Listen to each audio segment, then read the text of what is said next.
Okay, so see this. We have already studied about the immune system before. I have told you what are the different types of immune system. So when we say, I will today we will discuss a little bit on the different, what are the different types of immune cells. We have been telling about different types of cells which are responsible in our immune response. Now today we will study on that. So which are the different cells which may be involved in our immune system. So first of all, let me just go back to the introduction part about the immune system. So we know that the immune system is made up of different types of the different organs of our body, the different tissues, cells, and molecules. All of them comprises the immune system. Now, this immune system, when they're different, when this different parts of our body comprise the immune system, they help to destroy all the pathogens and the viruses, bacteria, and other things. Now, what does the immune system do? The immune system, they can help us identify different things. Like they can help us identifying threat that something unknown has entered our body, then something has attacked us. Our immune system will also help us in eliminating the pathogens which has entered the body, and also immune system can remember that this pathogen has previously entered our body and we can now kill it with the existing antibody which has already been prepared for that for that pathogen. Okay, so these are the properties of immune system.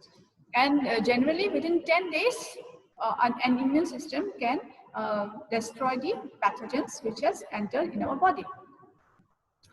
But this is in case of what happens in case of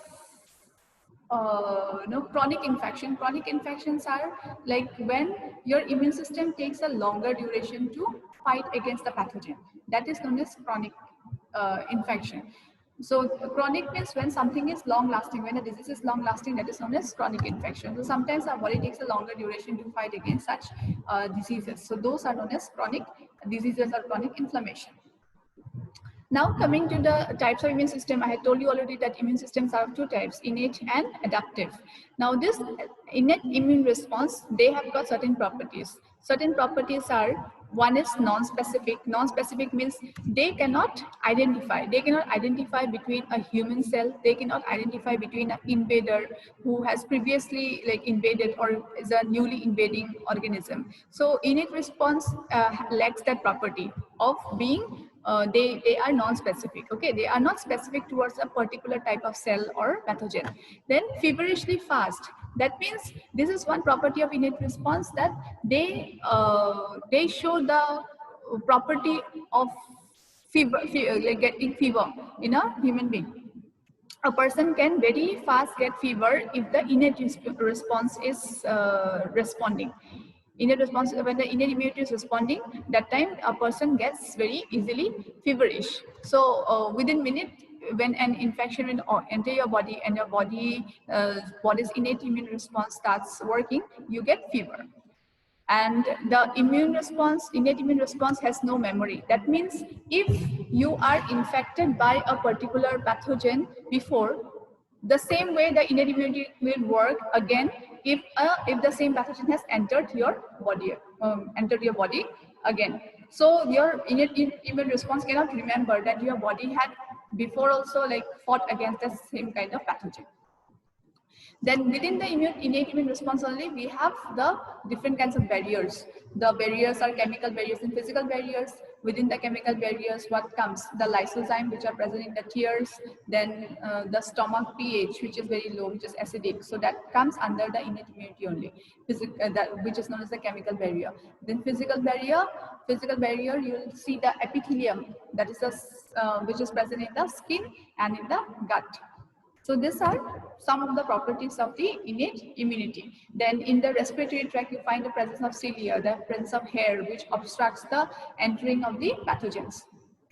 Now coming to adaptive immune response. Now adaptive immune response is when our body is trying to adapt to a new kind of environment, or when our body is trying to adapt to a new pathogen which has entered our body, which is very new, which our body has never encountered before, and our innate immune response cannot fight against them. Okay, that time the adaptive immune response comes into action. So these adaptive immune cells or the adaptive cells, they will identify a particular pathogen.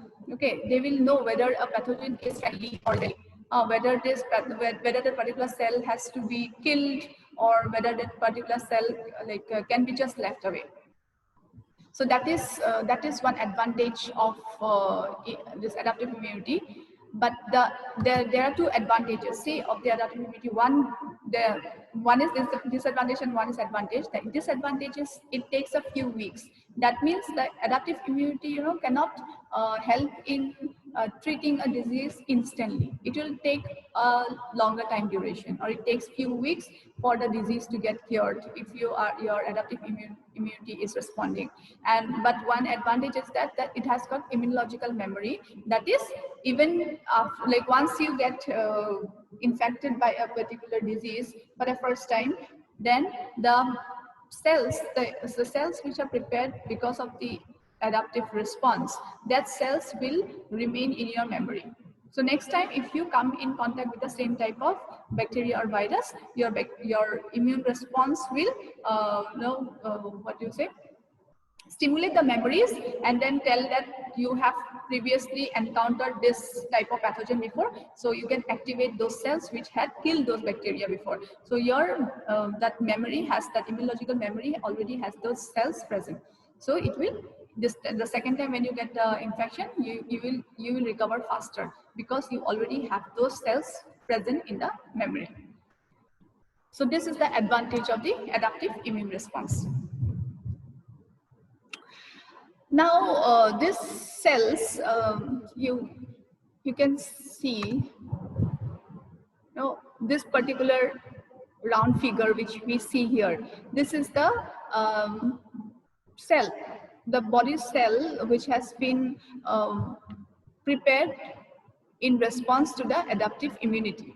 So this particular cell, what it will go for, first of all, only one cell will be prepared, and then when it will identify the pathogen, the specific pathogen, that this is the antibody, this is the cell which is actually specific for killing this antigen, then that cell will go for expansion, which is known as clonal expansion. It will start multiplying on its own.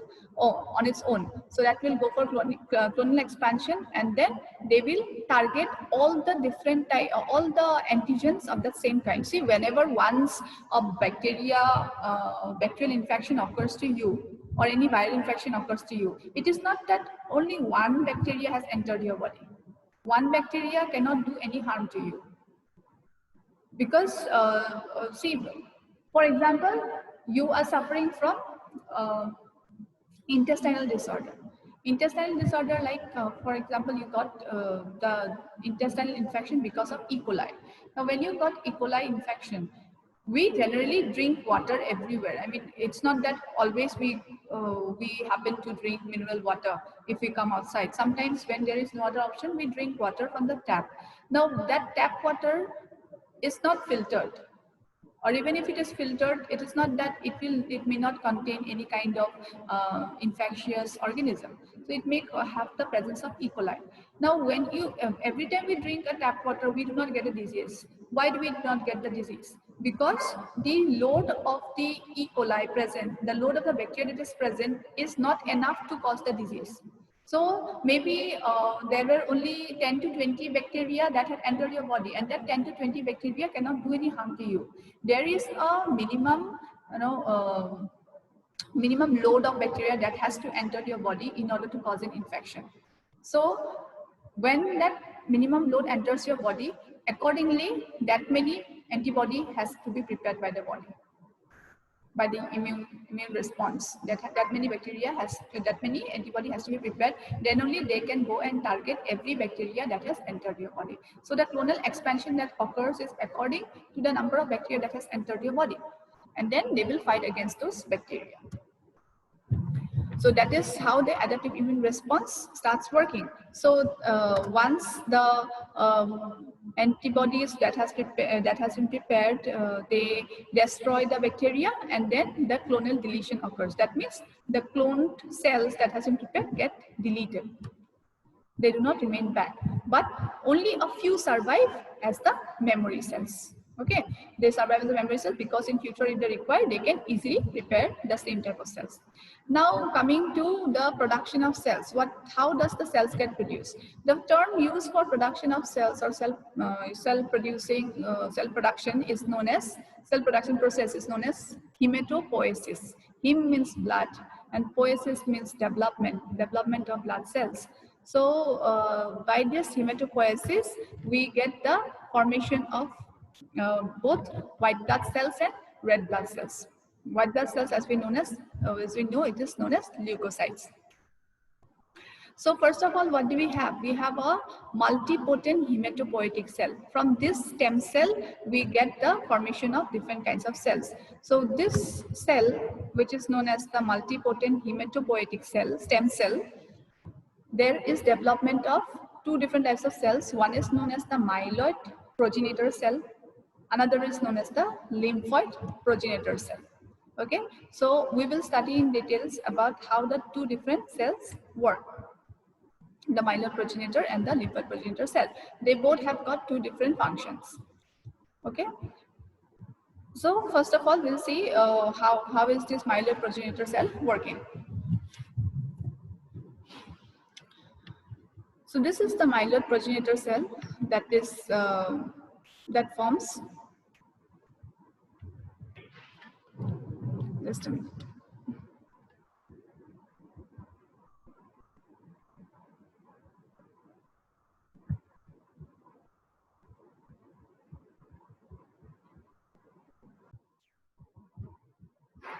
So see, this is the myeloid progenitor cell. The myeloid progenitor cells will form myeloid cells. Now the myeloid cells that are formed are this. See, neutrophil, eosinophil, basophil, mast cell, then dendritic cells, then macrophages and monocytes. They all come under myeloid cells. Okay, they all are myeloid cells, and then they work as in the innate immune response. They all work under innate immune response. So these are the different myeloid cells. Then these particular cells, neutrophil, eosinophil, basophil and mast cell, they are considered as granulocytes because of the presence of granules in the cytoplasm. Okay. They are also known as polymorphonuclear cells, PMN. These three, neutrophil, eosinophil and basophil, they are also known as polymorphonuclear cells. Why are they known as polymorphonuclear cells? Because of the nucleus that they present are all of different morphology. You see here neutrophil, they also have several lobes. Eosinophil also have two lobes. This is how the shape of the nucleus of basophil looks like. So because of the different morphologies of the nucleus inside the cells, they are known as polymorphonuclear cells. Okay, now here see, that's what I told you just now. This eosinophil has got multiple lobes. Now mast cell, the nucleus is round. So how does the immune system, immune response work? The immune response works from the bone marrow. Okay, so now that day I had told you about phagocytosis. This is the immune response. Your body will start responding. Then it will first act on the bone marrow. The bone marrow will produce many neutrophils.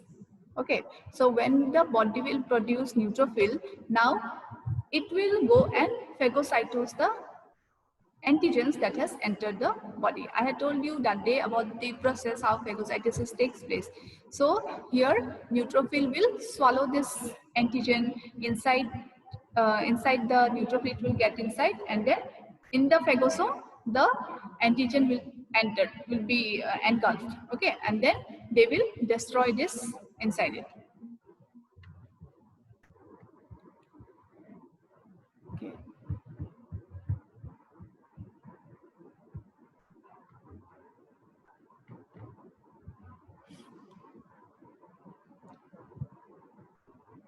Okay, so now one neutrophil is not necessary that one neutrophil will engulf only one bacteria. It will go on engulfing many bacteria as much as possible, and then it will form this phagosome, and then at one point of time it will destroy everything, and then it will burst. The neutrophil will burst. Why? Because of production of highly reactive oxygen species or hydrogen peroxide. And hydrogen peroxide is like, it is not a very good thing for the cells, for any kind of cells, whether it's bacteria or human cells or anyone. So this hydrogen peroxide is produced inside these neutrophils, and then they will lead to oxidative burst of the bacteria. Okay, so this will destroy all the proteins and nucleic acid of the bacteria, as well as it will also destroy the neutrophil. Okay, the neutrophil does not stay alive after, I mean, it does not stay in its original form after the bacteria is destroyed. It also destroys itself. Then after this, we talk about eosinophil. Eosinophil and basophil, they are not much common. They are they contain some things which are known as histamine and pro-inflammatory molecules. What are histamine? Histamines are like substances. These are granular cells, and these histamines are substances which are formed when allergic reactions take place. Now, antigen is not always bacteria or viruses or parasites. Antigen may be any foreign particle. So, like for example, pollen grains. Okay, pollen grains are those particles which are present in the pollen powders which are present in the flowers. Now, there are some people who are allergic to pollen grains. So when they come in contact with pollen grains, since they become allergic, now that allergic reaction will be shown by something that is shown by the formation of this kind of cells like eosinophil and basophil. So they contain the histamine, and then their responses shown in the body, and different people will react differently. Some might develop rashes in the body, some might start sneezing, some might have breathing problem. So this type of reactions are seen, and it is because of this innate immunity which leads to the release of this eosinophil and basophil. Now this eosinophil and basophil, if you want to check the presence of this eosinophil and basophil in the blood. Now for eosinophil, we can stain the eosinophil cells with eosin, and when this, if the eosinophil is present, eosin will stain the cell pink. Okay, then eosinophil has the property of phagocytosis. Then it is known for fighting parasites, and in size it is larger than neutrophil. Okay, then coming to basophil. Basophil is non-phagocytic. Then it can be also stained, but not with eosin. It can be stained with hematoxylin, and when stained with hematoxylin, it will color blue. And then it is helpful for fighting parasites. It causes inflammation in asthma and allergic reactions. So basically, basophil is more important in this case of allergic reaction. Then another cells are there which are known as the mast cell. Now what are these mast cells? These are non-phagocytic. They also cause inflammation in asthma and allergic responses. So these are the properties of these three different cells. Then the rest of the cells, which are monocytes, dendritic cells and macrophages, they are all phagocytic cells. They present antigen and release cytokines. See, what are these? Present antigens and release cytokines. That means, what can you understand by this? First of all, phagocytosis is the property which is followed by all these three cells. I have told you about phagocytosis. Present antigens means, now sometimes what happens, our body, these are not antibodies, okay? These are just the cells of the body. All of them, which I have told you just now. These are not antibodies. Now, sometimes the body cannot, these cells which have been produced, they cannot fight against the disease. That means they are a part of innate immunity. Now, if they are not capable of fighting against the disease, what they will do, they will have to take help of the adaptive immunity. So, that time our body will have to produce different kinds of antibodies. Now, for the body to produce antibodies who can actually kill those antigen, the antigen has to be presented to the other cells. Now that presentation is done with the help of these cells. Presentation means what they will do, they will go near the antigens, and then they will have one particular part on their body which is known as MHC, major histocompatibility complex. We will study about that. So this antigens, they will go and bind to that MHC. So when they are bind to the MHC, then that particular cell will carry the antigen on that MHC, and they will go and represent that cell to the other cells who actually take part in the immune response. Now, when they show that antigens, the other cells will send signal that now we need a specific antibody for that antigen. So then they will pass on the signal, and then the specific antibody is created against that. So this presentation of the antigen is done by these cells. Then they release cytokines, attract other immune cells. So that's what I was telling. They will give some signals. So that signals are given out with the help of cytokines, which attracts other immune cells. And then they will help in killing the antigens. These monocytes, they are present only in the blood. Then macrophages, they are not present in the blood, but they are present only in the tissue. And these dendritic cells are the antigen presenting cells, and they are present where? Near the lymph nodes and the blood. See, this is the dendritic cell. It eats large protein in interstitial fluid. Then it also phagocytoses the pathogen which enters them. Okay. See how the phagocytosis is taking place, and then within the cell, the antigen is broken down. Here, the breaking down the antigen is taken place. They are broken down into small amino acid chains. What I was telling you about MHC just now, antigen presenting cell, right? So what did the cell do? It took the cell inside it, this dendritic cell, what did it do? It engulfed the bacteria inside it, okay? It destroyed that bacteria. Only one it could do. It could not kill all of them. So now he needs help from other cells. So when it needs help from other cell, what it will do now, after destroying the bacteria inside it, it took a fragment of that bacteria, and it is now this particular thing which you see here, this is the MHC. So with the help of MHC, it is showcasing this particular part of the bacteria to the other cells. Okay, so this is the antigen. Now what will happen? The T cell. The T cell will come. The T cell will come and bind with this antigen. Okay, this T cell will. So this is the innate immunity. This dendritic cells is the innate immunity, and now since it is not being able to work alone, that is why it is taking help from the adaptive immunity. So this part onwards is the adaptive immunity, immune system. Okay, so this is the dendritic cell. Then the macrophages or lymph node monocytes, they will also help in being an antigen presenting cell, but it is basically the dendritic cells which takes part in it. I hope all of you have understood this part. Now, after this, let's see what happens. So this T cell has got a receptor here, which is receiving this receptor is specific to the antigen.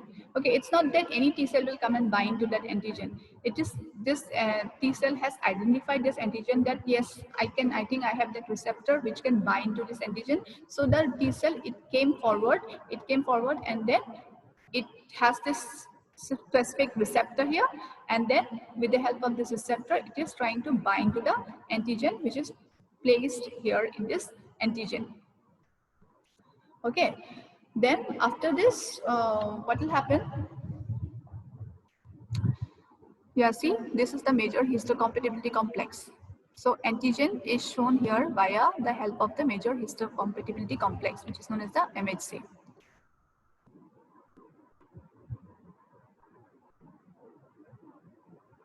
So that was about the myeloid progenitor.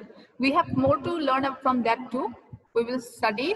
First of all, let's see what is this lymphoid progenitor cell. Now this lymphoid progenitor cells has got three different types of cells: natural killer cells, B cell and T cell. Okay, natural killer cell comes under innate immunity, and B cell and T cell comes under adaptive immunity. The T cell is what we just talked about a few minutes ago. And then The natural killer cell and the B cell, they will develop where? In the bone marrow. Whereas the T cell will develop in the thymus. Where is the thymus present? I hope you'll know what is thymus. And if you don't, please like try to find out what thymus is. Okay. So these cells can travel in and out of the bloodstream. Now, this natural killer cell, what are these? Natural killer cells are, they are large cells which are granular. So if a infected cell is present, now what is infected cell? What is the, I'll tell you the role of natural killer cell now. So like a virus has entered your body. Once a virus enters your body, now that virus will be specific for a particular organ. For example, hepatitis virus has entered your body. Now this hepatitis virus is specific for which organ of the body? That is liver. So those the hepatitis virus will go and infect the liver cells. The liver cells will get infected. When the liver cells get infected, now those infected cells cannot be recovered back. And it is now useless. It has the presence of virus, and that liver cells cannot be recovered also. So what will happen now? We will have to destroy that particular cell. So here you see this is an infected cell. Why is it an infected cell? This is for example, it's a liver cell, and this has the presence of the virus in it. Now what will this natural killer cells will do? This natural killer cell, they will kill the infected cell. It will destroy that cell of the body. So in that cell will also get destroyed, along with it the virus which is present will also get destroyed. Similarly, the natural killer cells also act against these cancer cells. The cancer cells, you know, they are once they cannot be recovered back. So those cancer cells are also destroyed. So see what are they doing? This natural killer cell, they are causing, you know, they punch us hole by binding to phospholipids. Our cells has got phospholipids on them. So these are made up of phospholipids. So these phospholipids are punched. Punch means, you know, holes are created in it. And then when holes are created in them, those, wait, I'll show you, just went away.